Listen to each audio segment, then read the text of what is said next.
Well, we've been having a conversation here, and it seems that our thoughts are kind of ranging into the no fear, which really goes along with the Rak Chazak anyway, doesn't it? Because when you think of David advancing on Goliath, there wasn't much room for fear there. No. He had to be pretty resolute, I'd say. Yeah, I mean, what was he? At best he was 6 foot, and Goliath was 9 feet. So a little bit of little discrepancy there. And, But there's something that's interesting, and something that I've thought about a lot, is that in David's early life, like David was the runt of the family. yeah, His brothers had gone off to war. His father didn't even think he qualified to be considered for the king because he had all the other sons march in front of him, and Samuel said, "Don't you have another son or something?" And said, "Well, He's yeah, like, oh, he's out there he's taking out care of the the pasture. sheep, but you wouldn't be interested in him." But what's interesting about that is that we talk and so much of the past, and church and sermons and school and everything else. We talk about these experiences, these life-defining experiences, and I think David's life-defining experience was probably a little bit later on, but he had spent, so much time alone tending the sheep in the pastures that that is the very thing that prepared him for his moment when it came. Right. Yeah. Like being alone in solitude, there's something to be said about that. You think about even when Yashua went into the wilderness, for 40 days, before he was, tempted by the enemy. There's so much to be said for those times and those experiences, because there's nothing else. Yeah. There's no other distractions. There's nothing. It removes the clutter. Yeah. Exactly. There's just you and God. That's it. And by his father, sitting there saying, "Hey, here, tend the sheep." He killed the lion, that was taking the sheep, by himself as a youth. And a bear on top of that. Yeah, it's amazing, because he had all of these experiences, and he had that wilderness experience where it was just him and God, and which prepared him. It had to have prepared him for Goliath, and I don't know that it could have happened any other way. Well, and you think about it, let's think about the lion. I mean, how many people without a gun, with a sling and stone, would even think about going after a lion? I mean, even that would be fear and trepidation for a normal person. But for some reason, David's experience, his relationship with God, gave him supernatural courage even in that situation. And so for him, it wasn't such a big leap for him and Goliath as it would have been for somebody like you say, the wilderness prepared him because he didn't have anybody else he could rely on against that lion. And it was that lion, or most likely himself, probably at some point the lion's going to get tired of sheep and he's going to go after David. So there was that. Even then, he somehow had developed the ability to trust God to give him the courage, the strength, the skill to take care of that lion. And so he brought that with him onto the battlefield. So it wasn't like he was just coming out of nowhere. And I think that's a really interesting point that we need to be thinking about as well. I remember a passage from In My Utmost for His Highest by Oswald Chambers, where he says that if we wait until the battle and we try to build our armaments while we're in the foxhole, said we're gonna be blown to bits because we're not prepared. But if we've made our preparations ahead of time, so that when the time comes we are equipped, then the outcome is much different. And that certainly is what we're talking about here with David. I think that he had been making his preparations well ahead of time, so that he wasn't just calling on a chance encounter with God. He already had a familiarity, experience already. It's what I talk about when we're talking about the Peregrinati, about why we tell those stories, and that is that it says faith is the substance of things hoped for, the evidence of things not seen. And so it's not some ethereal kind of cloud up there you're trying to grab. Well, I hope I have enough faith. It's built on experience. It's built on evidence. And that experience and evidence is the times in which you have trusted God and he has come through when you didn't know how it was going to turn out, but he came through. And so now you're facing another time where you're not sure how it's going to turn out, but you look back to the last time that he did come through, and you then have that faith to apply to this situation by saying, I didn't know how it was going to turn out then, but look what happened. I don't know what's going to happen now, but I'm going to trust him because he didn't let me down last time. I don't think he's going to let me down this time. Well, it all speaks to me. It all speaks to faith. Yeah. And faith speaks to relationship. And I look at where I've been for the last quite a while, actually. Ever since I heard that message, that prophecy from Jim Staley. Right. Ever since I heard that has, you talk about getting hit square between the eyes. That did that to me. Yeah. And I know other people have had different experiences with it and things like that, but that to me was square between the eyes. I've had quite a few people send it to me and comment on it. Yeah, it's impacted a lot of people. Yeah. For me, it was a very simple message. It was just get your house in order. Yeah.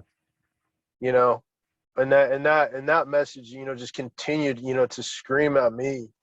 You can't live, any kind of a compromised life anymore.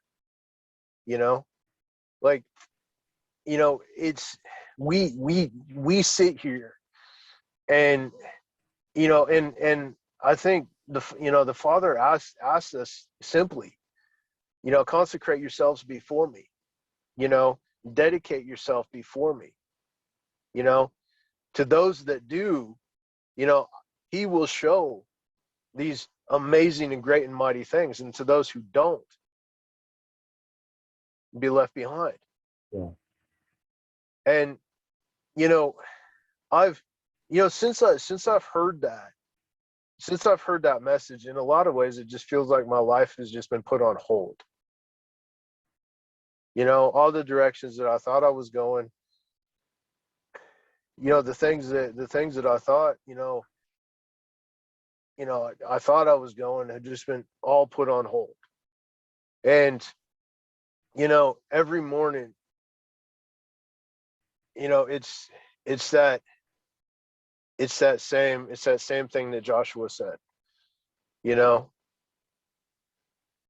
choose Choose. today who you're going to serve, Yeah. and then he says, as for me and my house, because he made that choice, as for me and my Right. house, we will serve the Lord.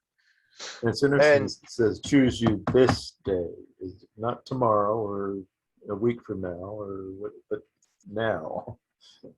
and I think the same thing can be said today, of that choice is that that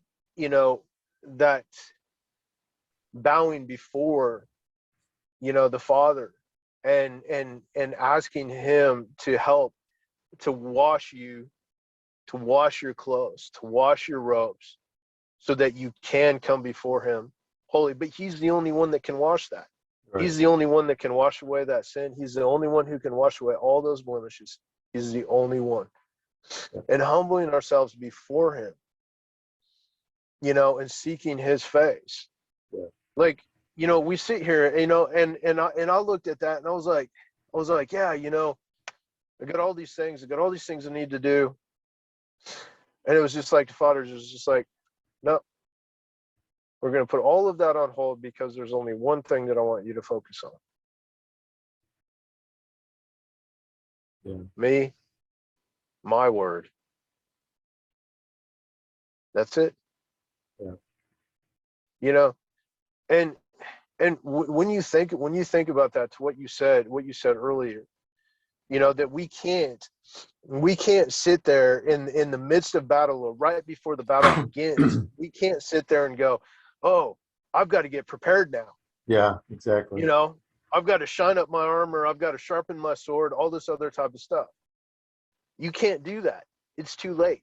Yeah. The battle starts and you're still sitting there sharpening your sword. You're going to be You know, dead. Yeah. and in this, what we see right now, there's so much panic, there's so much fear going on in the world. And to be quite honest with you, I believe that it's only just begun. I think You you're know, right. Some of the and, things I've been hearing, it seems to be there's a few more things coming around the bend. uh, look, all you have to do, I mean, again, the Bible says, he who has ears to hear, let him hear. He who has eyes to see, let him see. So there's all we have to do is open our eyes, and I'm pretty sure, we're pretty clear about where we're going.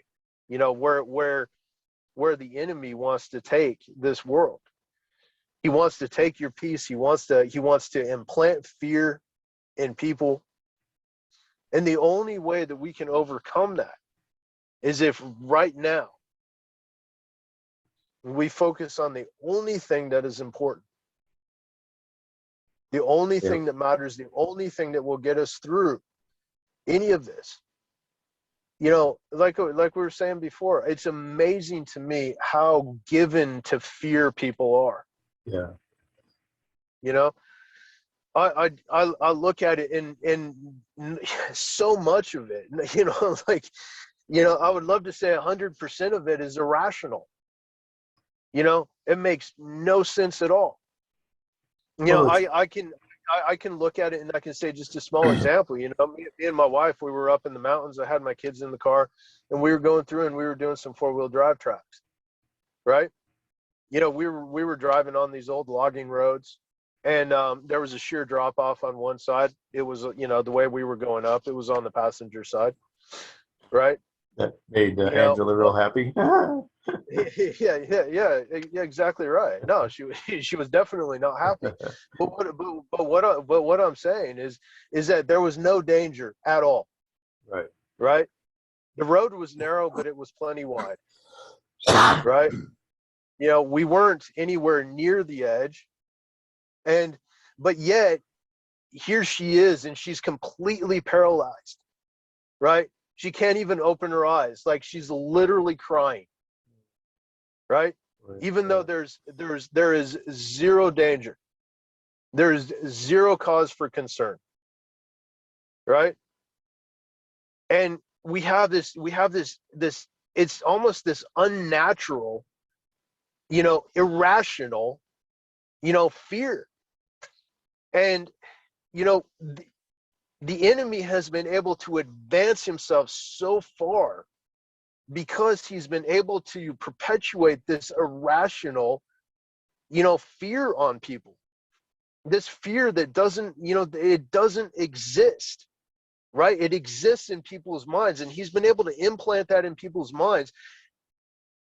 And look at what we have given up because of irrational fear. And my the way I look at it, and the way I look at myself, if I am giving into that irrational fear, then am I directly in contradiction to God? Because God sits there and says, and then I have to ask myself, and I have to search myself and ask the Father to help me, because he says that he hasn't given us a spirit of fear. Yeah. So if I have a spirit of fear, why? Right? Yes. I have to ask myself, do I know my Father? Yeah. Well, it's having that assurance that he's in control. Somebody on I got a comment on one of my YouTubes that said that the acronym for fear is false expectations appearing as real. And it's like I've heard that one as well. Why do we have those false expectations? Why do we allow those to rule over so much when they're not real? They don't even exist. They're just a figment of our imagination, Yeah. And that's the whole point right there. Like, as an example of irrational fear, when I was younger, I remember when I watched Jaws the movie for the first time. Oh yeah. Right. Right. And and I'm not saying go do that I in any way, shape, or form condone those movies. As a matter of fact, I'm removing TV as a whole from my life, because there's nothing good there. But just as an example of irrational fear, I remember when I saw Jaws for the first time, and I think it was months before I would even go in the deep end of a pool. Yeah. Obviously no sharks there, especially not like that one. Yeah, but this is how, when you allow that level of that false appearance to get into your mind and to permeate your soul, then there is no rhyme or reason for it. It's so irrational that you can't even explain it. Yeah. And I think that is what so many people are dealing with nowadays. And I think we have to remember who we are in Yeshua. And I think that's why this point in time is so important. Yeah. Because this point in time right now, where you look at it and we go, why isn't more happening? Well, I can tell you why more isn't happening, because God is giving you the opportunity to get to know him. Yeah. Yeah, we're immersed in a culture right now that has been, what's the word I want to use? I want to be careful how I say this, but it has been. I don't think you should. I don't think you should be careful in how you say it. It has been totally overtaken. It has been totally overtaken by irrational fear. Yeah. And I see examples of it every day. And the sad thing is that it's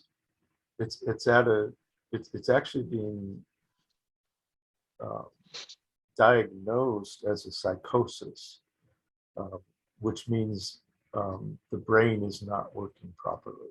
But when somebody is subject to a psychosis, that means they're not able to even understand where they are going wrong. It's so built into their thought process.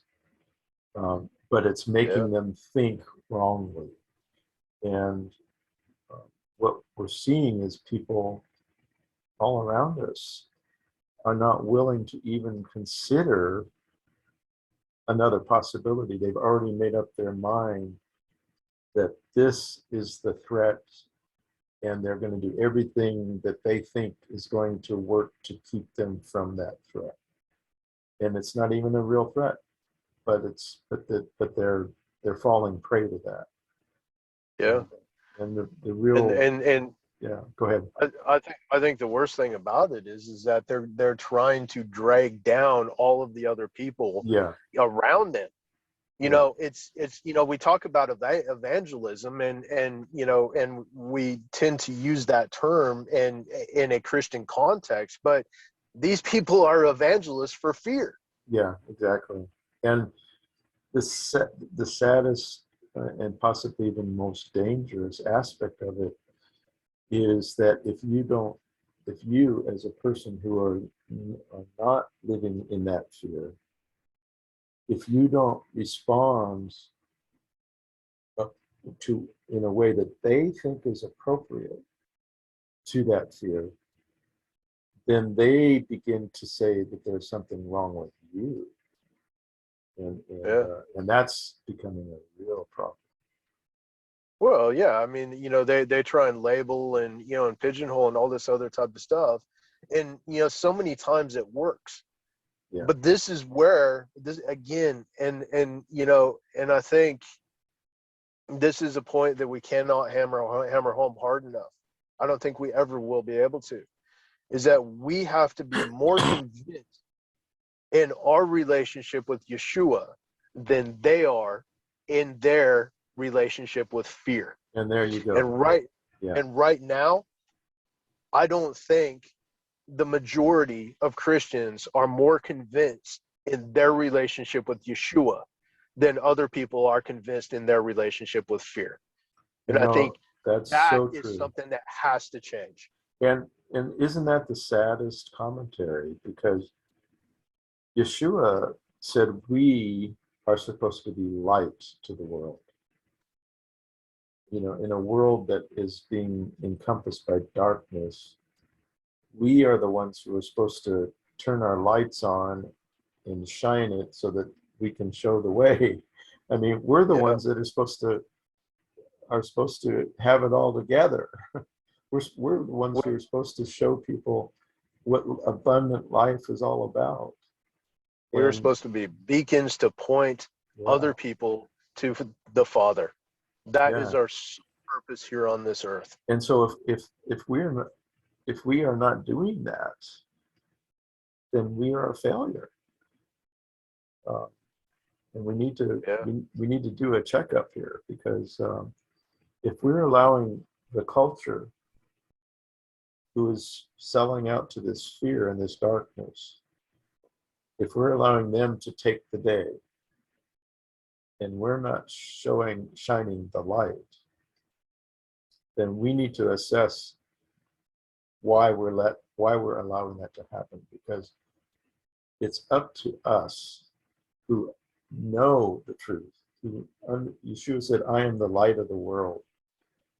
And so if there's darkness around us, then we are the answer to that darkness, because Yeshua said he's in us, and he's 100%. given us all authority because he took authority. So there's no reason why we should be letting this darkness grow around us. There's no reason whatsoever. Exactly. Why do we cower in darkness? Why do we cower in fear when that is against the true nature of Yeshua? Right. Exactly. And I think we have to I look at this, and for me personally, one day all of us, whether you believe it or not, all of us will stand before Yeshua. Every single one of us. Right? And that day is coming soon. You know, I believe that with every fiber of my being. It's that day is coming sooner than we all expect. And one day when we stand before Yeshua, he's either going to sit there and he's going to say, well done, good and faithful servant, you allowed your light to shine. Right. Or he's going to say, what happened? And your only answer is going to be, I was afraid. Yeah. And what are we afraid of? Exactly. Nothing. Because we have nothing to be afraid of. Are we afraid of the approval of man? Are we afraid of, you know, that somebody's going to hurt our feelings? Well, I'm pretty sure that Yeshua, somebody's going to call us a name. Oh no. Yeah, I'm pretty sure he was mocked and persecuted more than any other person who's walked the face of this earth. And yet, when he came to the end of it, he said, Father, I have completed the work that you have given me to do. Yep. So he didn't waver. If he's the example, if he's the one that we are commissioned to be like, then that's kind of all there is. That's kind of the end of the story, isn't it? Yeah, it is. It is. Yeah, it's the I was given an example of my own personal experience back in 2010 when I was so sick to the point that and it was probably some level of pneumonia or something, but it felt like I was breathing underwater, and it got to the point where, you know, one breath to the next, I didn't know if I was going to be taking another breath. It was that bad. It was just really, really bad. And at that moment, my thought was, well, it looks like it looks like you're dead, man. It looks like this is the end of the road. And what was really interesting to me was that I didn't have any fear about it. It was like, well, if this is the worst it gets, I guess it's not so bad, you know. And it was like it was a very freeing moment for me, because I realized that all of this fear of dying was was was not appropriate. There was nothing to fear. And it, you know, in times to follow and years to come afterwards, it has given me a strength, I guess you could say, because I've been there, I've faced that, and I came to the realization that there was nothing to fear. And I think that's something that, in the middle of all this that we're going through right now, it amazes me that people are so, it's like they're hanging on to this life so desperately. And why is it? Is it because they're not sure of the next life? Is that because they're not um, ready for the next life? Is it because they don't even think there is a next life? I mean, those are some all really, of the above. yeah, those are some really penetrating questions that we need to confront ourselves with. Because if we truly understand our Heavenly Father and understand that this earth suit that we have on right now is just a transitory, that we are really spirit beings, and that our existence here is just like boot camp, getting us ready for the real deal, and that when we cross the threshold into the next existence, that's going to be so much better than what we're in right now. You know, I used to talk with my patients, because I'm a registered nurse, and I was working in intensive care a lot, and I had a lot of patients that I was doing dialysis, and that's like one of the last things you do, trying to see if you can keep them alive for one more day for their family or whatever. And I used to talk with the families about what's next. And I would ask them, I'd say, listen, I know you're really worried about your loved one here in this bed, but let me ask you a question. Let's just imagine that you have all the money that you ever could even think of using. You have perfect health. You can go wherever you want to go. You have your own airplane that you can get on, and you can go to some other country and stay as long as you want. And you have no worries whatsoever. You can, whatever you want to do. And in the middle of that, God taps you on the shoulder and says, I want you to come home with me. The question is, are you in the middle of all that, would you be willing to drop all that and go home with him? Of course. And a lot, Right. most people, some would have to think about it a little bit, but most people, but after thinking about it, they go, well, yeah, of course, because that's going to be even better, right? Yeah, okay, sure, yeah. And then I would point to their loved one in the bed there, and I say, now listen, they don't have all of that. They don't have all that money. They don't have health. They can't go where they want to go. They are in pain. There's a lot of things going wrong right now with them. So now the question is God tapping them on the shoulder and saying, I want you to come home now? The real question now is maybe not so much for them, but for you. Are you willing to let them go? Yeah. And I had a lot of people write me letters after all that, and they would say, that really helped us understand the true nature of what we were facing, and we just really thank you for helping us understand that. And I think that's something that we don't have to be in a deathbed or in a sick bed to come to that understanding. That's something that is important for us to understand every day as we face whatever we're going to face. I just Yeah. think that's a real perspective that we need to really grab onto.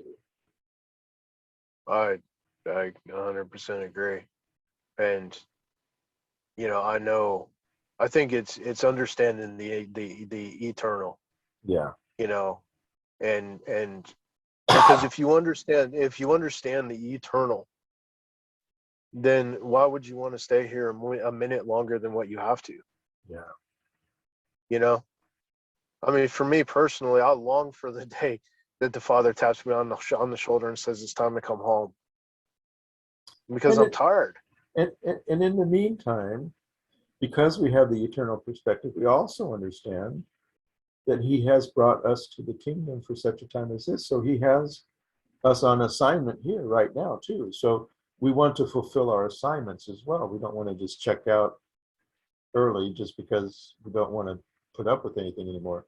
So Well, it's coming to that balance. I think if you are in relationship with the Father, then he's going to call you home when he's ready to call you home, Yeah, and not a day before. and that's the key. Having that assurity, having that assurance. Yeah, absolutely. And I think, I mean, I think this is a really heavy topic. It's a heavy topic for me, and I know it's a heavy topic for a lot of people. Oh yeah. But it's something that I think, again, it's a checkup, because what are we living for? Are we living for this world, or are we living for our eternal home? Yeah. And if we're living for this world, then I think, again, we have to look at the Bible, and we have to have an understanding about what he says. Because in John he says, he's talking about, if they hated me, they're going to hate you. If they persecuted me, and they're going to persecute you. He says, you are not of the world, because the world hates you. And he says something, if you were of the world would love, would Right. accept you, would love you, Right. because the world loves its own. Right. And and I think that's the thing of what we're talking about here is to say, if we are living for this world, then you need to ask yourself, like, am I a child of the world, or am I a child of God? Right.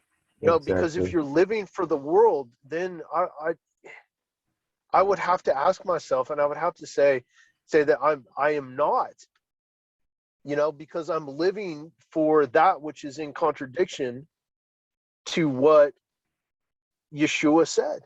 Yeah. And if I put myself in opposition to Yeshua, well, I'm going to want to make sure that I get that straight. And what you just said is I think the real heart of the issue, and that is our concept of eternity, our, how we understand it.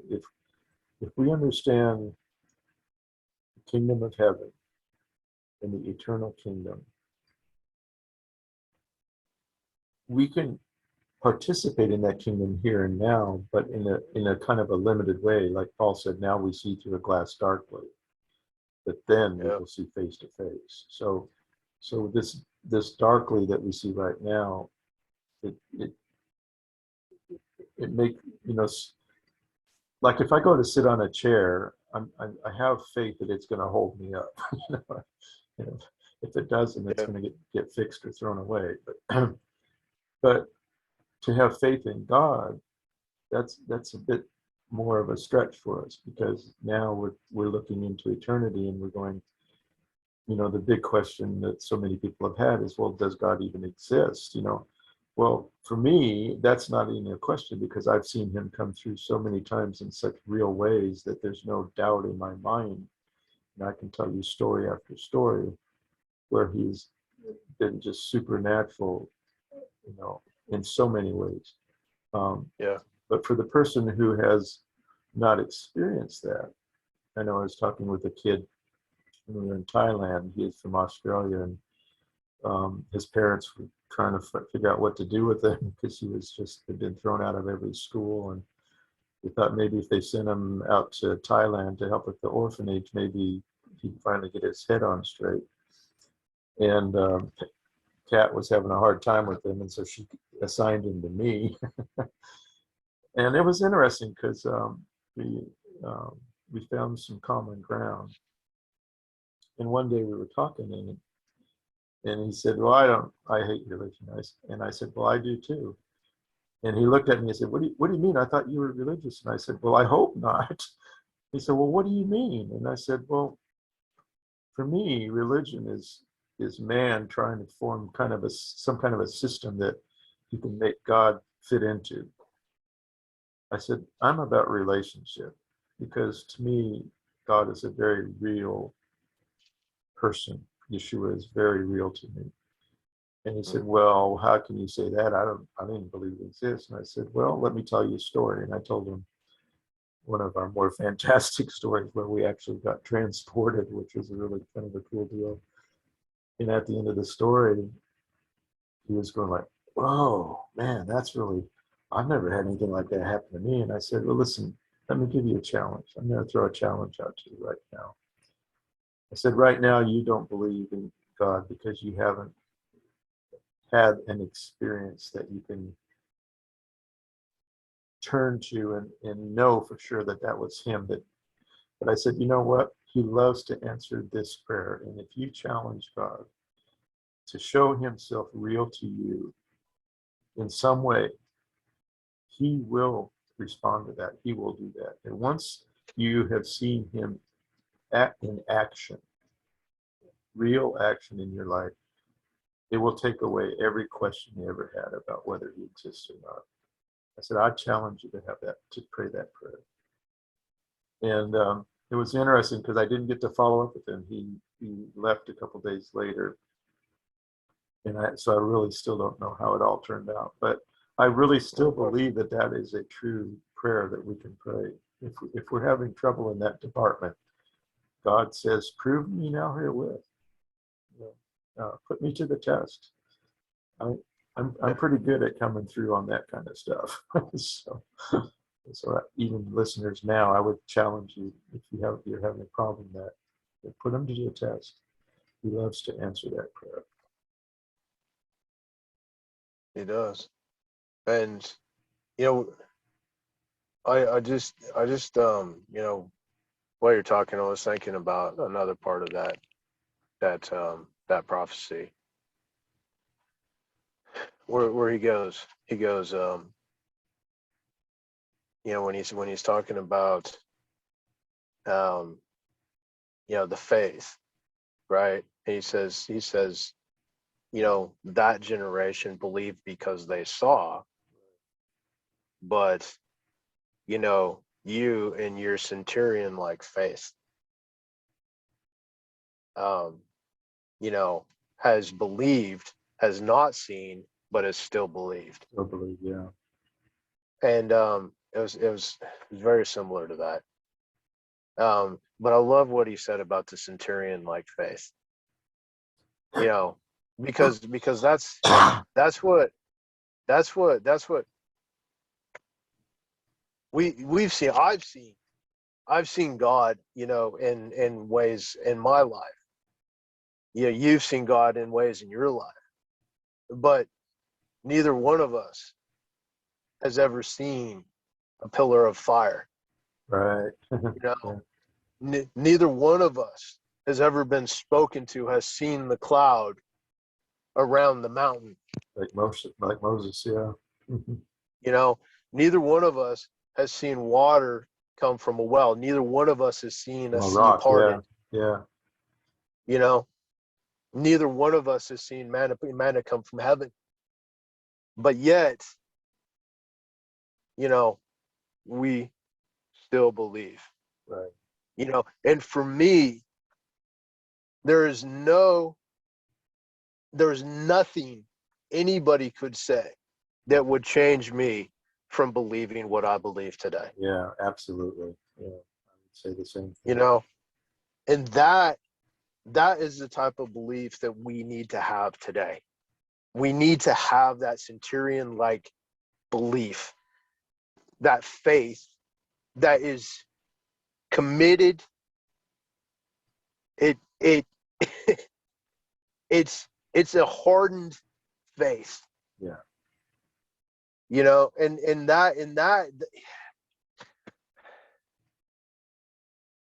that I think is what,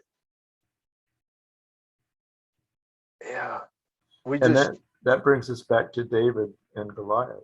That brings us back to Rak Chazak. Because it's walking in that faith is what gives us that Rak Chazak. It is. It's that faith that no matter the numbers, no matter what's on the other side, we're going to overcome. We're going to win, because that's what God said. That's what we've been told. Right. Amen. And so we've taken that to heart. We have taken that as belief, as fact, as truth. We have planted our flag on the hill, and we are not moving off of that. Yeah. And that, in so many ways, for me, I think that is what God is asking his people. To me, that it just, believe him because he said so. Don't believe him because you've seen. Believe him because he said so. But believe him because you've seen as well. But I'm having a hard time conveying what I want to say. It's like David Hogan, right? God says go and do it. He reads it in the Bible. He says, okay, sounds like a good idea. Let's go do it. Yeah. Right? That is centurion-like faith. Yep. Believing and doing because God said so. No other reason. And, the balance in that is that every time you go out and do because God said so, he comes through, and that increases your your experience with him as well as your relationship with him, to where you trust him even more because of that experience. And there are times when I think God asks, I wouldn't call it blind faith, but he's not telling us exactly what's going to happen. He just says, do this, and he's just waiting for our obedience. And sometimes that's really, like the priests, when they came up to the Jordan, they had to put their feet in the water before the water stood back, and sometimes God asks us to put our feet in the water first. He's not going to show us what's going to happen. But even putting our feet in the water, we're looking back on a previous experience we've had with him. Like the priests, they were probably thinking about the water that came out of the rock, or the manna that came every morning, or whatever. There were things that the Father had brought to their experience that let them know that he was going to help them here and now as well. And he didn't say how he was going to do it, but he assured them that he was going to do it.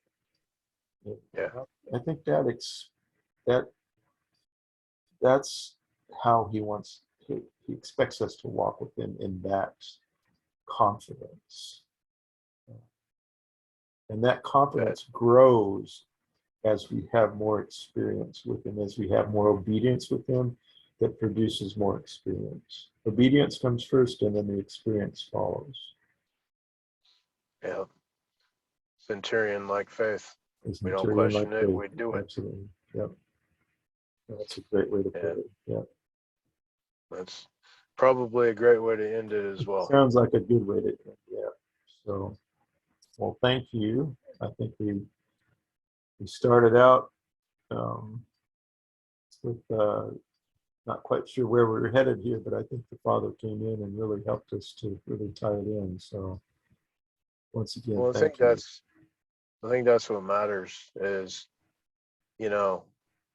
it's got to be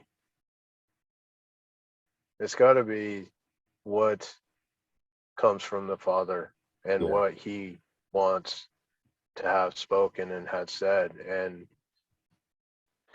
I think since we've started doing this this podcast, I think what I've come to realize is that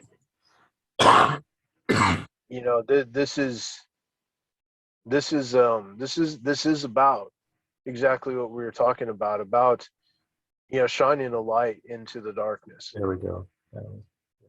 And we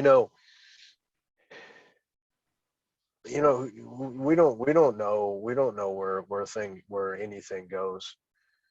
All we know is that centurion-like faith, that God has brought this about for a reason, that he has plans, and and being faithful in that. And it's not about numbers, it's not about anything, it's more just about being faithful. And even more than that, it's about shining that light into the darkness, because there are people that will see it. They will see that light. The words, if we've spoken truth, which I believe we have, then that truth will be recognized by those that it needs to be recognized by. And if one person hears and affects their life in a way, then everything was worth it. If I go my entire life, and there's that one person who really needs help, who really needs to fill that emptiness in their life, then my life has been worth it, because that you've given another individual, you've given another person, you've given another child of God the opportunity to know who he is, to come into the kingdom. You know, we don't there, you know, not all of us are going to sit here and be, you know, and be Paul's, or, you know, be um in any other great preacher in history. You know, we're not all called to that, but we are all called to be faithful. We are all called to raise our children to be priests of our home, to raise our children in the way that they should go, you know, and to affect the people in our circle of influence that we can affect. You know, we are all called to do that. We are all called to be bearers of light. We are all called to shine a light into the darkness. We all have a message. We all have a testimony. Yeah. You know, and to not speak our testimony is to not overcome, like he says in Revelation. You know, they overcame by the blood of the Lamb and the word of their testimony. Amen. Yeah. The word of your testimony is important. Well, it's, You know, and that, people and that's, think that's exactly what we've been talking about, because your testimony is what you have built your faith on.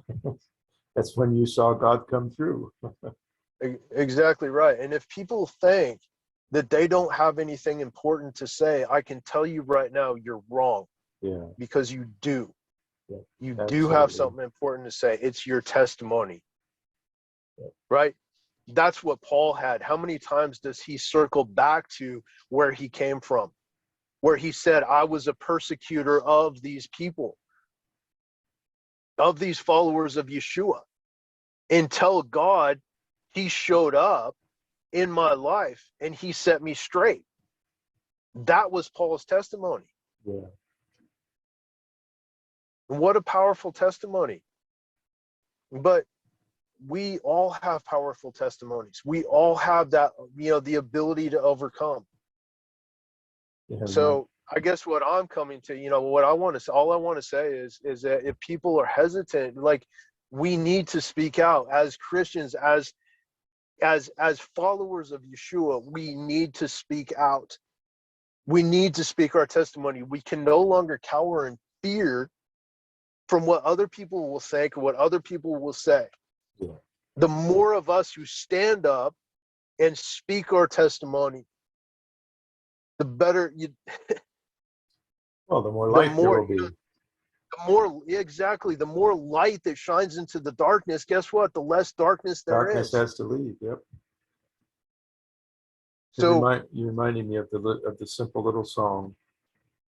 This little light of mine, I'm going to let it shine. exactly. I mean, I thought about that earlier when we were talking. Yeah. But I just feel it's just so important to get people to understand, right? When you think you can't, you're wrong, because you can. Yeah. And not only you can, but you must. Yeah. That is our charge. So that's all I have to say. Let's wind it up there, and look forward to next week. Look forward to the next one. Yep. It's going to be good, I think, already. Yeah. All right. I agree. Well, shalom and Rak Chazak.